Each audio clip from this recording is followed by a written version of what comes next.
ज्या मातीत छत्रपती शिवाजी महाराजांनी शून्यातून विश्व निर्माण केलं, ज्यांच्यामुळे आज आपण या भूमीत ताठ मानेने आणि स्वाभिमानाने जगतोय, त्याच महाराष्ट्रात आज काही नतद्रष्ट समाजकंटकांना महाराजांचा पुतळा आणि त्यांचे विचार नकोसे झालेत आणि हे पाहून रक्त सळसळतंय। बुलढाण्यातील चिखला गावात जे घडलं ते फक्त महाराजांच्या पुतळ्याला हटवण्याचा प्रयत्न नव्हता, तर तो शिवविचारांवरती झालेला हल्ला होता।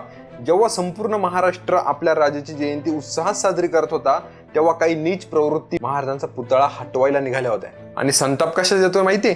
जेव्हा एका वाघिणीसारख्या शिवकन्येने आपल्या भगिनीने या कृत्याला विरोध केला, महाराजांच्या पुतळ्याचं रक्षण करायचा प्रयत्न केला, तेव्हा त्या नराधमांनी तिला मारहाण केली।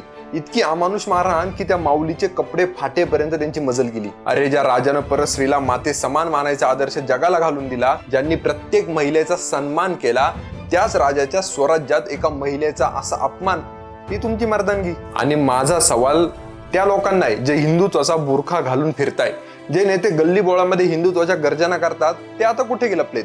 छत्रपतींचा आणि एका हिंदू महिलेचा असा भर चौकात झालेला अपमान हा हिंदुत्वाचा अपमान वाटत नाही का?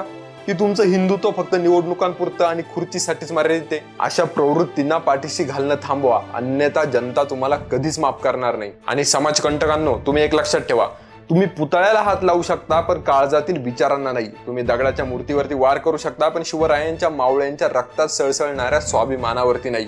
महाराजांचे विचार मिटवायला निघालेल्या तुमच्या सारख्यांच्या अनेक पिढ्या उलटून गेल्या, पण शिवराय आजही लोकांच्या मनामनात आहे आणि शेवटच्या श्वासापर्यंत राहतील। अन्यायाविरुद्ध लढणारी ती भगिनी एकटी नाहीये, तर हा अख्खा महाराष्ट्र तिच्या पाठीशी उभा आहे।